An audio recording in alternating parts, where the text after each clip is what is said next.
What's going on, everyone, and welcome back to the channel. Today I've got some more NBA news to, of course, be talking about with you guys. Previously, I actually made a video talking about how the Cleveland Cavaliers were interested in Denzel Valentine, and that was being reported by Chris Fedor. In that video, I also talked a little bit about, Cam Reddish and that trade rumors that are going around with him. But I decided, you know what, this is a pretty big deal for my Cleveland Cavaliers. Let's talk about this a little bit more, hopefully a little bit more into depth. So today, we're going to be talking about this. It is currently being reported that the Cleveland Cavaliers and the Atlanta Hawks are discussing a trade right now involving Cam Reddish. And this is all being reported by Chris Fedor off Cleveland.com. Now, I have mentioned this in my previous video, and I don't care if anyone argues with me or whatever, because this is going to have to be the ultimate reality of things if the Cleveland Cavaliers want to get this trade potentially done. If the Cleveland Cavaliers want to get this trade done, they're going to have to trade up a first round pick. And considering the Cavs don't own any other team's first round picks, and I'm pretty sure that the Atlanta Hawks are going to, that they are going to want quite a bit for Cam Reddish. So what I've suggested in this, which I think works for both teams, is the Cleveland Cavaliers trade Cedi Osman and his pretty awful contract to match up the contracts of Cam Reddish. I believe Cam Reddish will be on about an $8 million contract or something. Cedi Osman's on about a $7 million contract. Relatively matches up. You get the point.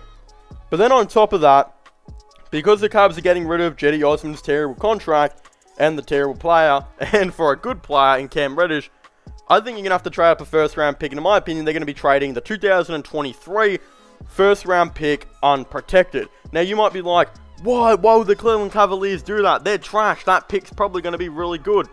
Yeah, you're probably right. It probably is going to be a pretty good pick. But keep in mind, the Cavs are probably also going to be trash this season. And this season, they're going to be going out and probably having another top 10 pick, where hopefully they probably will draft a wing player.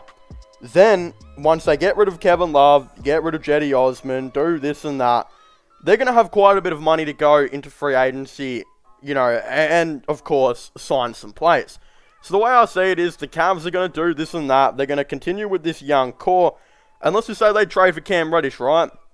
Then you've got an insanely young rotation that consists of Colin Sexton, Darius Garland, Isaac Okoro, Evan Mobley, Jarrett Allen, and Cam Reddish, and the wing player that they draft in, the 2022 draft, I suppose. That's 7 young players.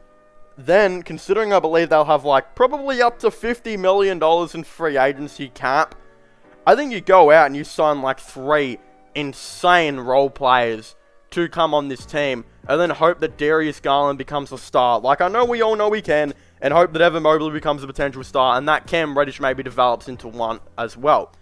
The Cavs still probably won't be good. It will probably still be a guaranteed top 15 pick for the Cavs.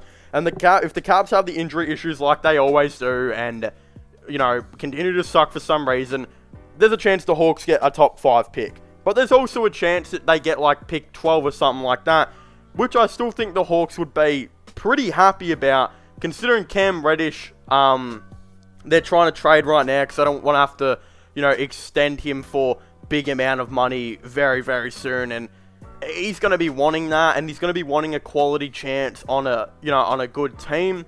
So it's going to be really interesting to see how this goes. But again, I think the Cavs can grow into a good team. I think if they go out and sign maybe some shooting players, not of course these players, but examples are Evan Mobley, etc. Those type of players in the 2022-2023 free agency and whatnot. I think they could definitely push for the playoffs, but it will probably still be a top 15 pick or whatnot. And then I think the Cavs will develop from there. I think eventually they'll realize Sexton will probably either need to be traded or he'll come off the bench. And I think a rotation could legitimately look like, Garland at point guard, Okoro at shooting guard, Reddish at small forward, Mobley at power forward, and Allen at center. That could legitimately grow into being the best defensive lineup in the NBA. Plus, off the bench, they could have Colin Sexton, that wing player, and 3 extremely good shooters or role players or whatever they look to go and target. Then this works for the Hawks because they can get a guaranteed top 15 pick, which they can eventually use, as as long as they keep their contracts, like, you know, Gallinari, etc., to match up with other players, they could use, like, let's just say Gallinari, Bogdan, and, like, pick 12 or something. They could legitimately trade that for a star in the NBA. So the Hawks win this as well because they get a pick that can help them, you know, trade for a star. They still have all their assets, and I think they'll be looking to trade for a star very soon. And I think that Cavs pick will be relatively valuable, but maybe not as valuable to the Cavs as what a lot of people think. Because honestly, I think Cam Reddish could be a better player in the long term than whoever the team takes with like a pick 12 or something like that. But the issue is Reddish is probably going to want some money here and there, and the Hawks are going to need to capitalize on maybe trading him to bring in a future All-Star, maybe like eventually down the line. So that's how I see this Cam Reddish deal maybe happening, and it would not hurt at all to trade a 2023 first round pick. I wouldn't mind that. The other option is maybe they trade Colin Sexton, which has been highly rumored. You know, watching him play with the Cavs, he doesn't really fit in this team. Like, he's a great scorer, and I think you need to keep on the team right now because they have no scoring. But I think eventually when your players start to become better scorers, there might not be as much use for Colin Sexton anymore. I think eventually when players become better scorers, Colin Sexton's going to drop down to like 20 points per game maybe. And, of course, you know, he does hog the ball quite a bit, which a lot of people have spoken about. And I think the other thing, the big factor is, I think he's kind of hindering Garland and how Garland is as a player. I think if you gave all that time to Garland, I think Garland could legitimately be one of the best players in the NBA if he was just given time and the ball. Like, you know, he does play point guard quite a bit, but when he gives it to Sexton, he's probably not getting that ball back, because Sexton does a lot of ISO plays, and he does tend to hog the ball quite a fair bit. You know, as a Cleveland Cavaliers fan, I'm not too much of a fan of that. I don't mind it right now because we're pretty bad, but when we become good, if you have a player like that starting, it doesn't usually work. Like, ask the Lakers and Dennis Schroeder. It doesn't work. You got to bring them off the bench, or you send them to a team that has a point guard that can play like a little bit more off-ball or something like that. For example, you look at the Utah Jazz. Colin Sexton's is kind of a discount version of Donovan Mitchell, if you think about it. Both like to have the ball, but are both higher, you know, can be efficient scorers. Difference is Donovan Mitchell can play much better off-ball than what Sexton can, and has seemed to acknowledge that he can be an off-ball player. Sexton needs to kind of do that, but I guess it will take time. You know, I definitely think you can get like 2 first-round picks out of Colin Sexton worth like maybe 15 and 20, which who knows, maybe they can flip for Cam Reddish here and there as well, which could definitely be an interesting thing.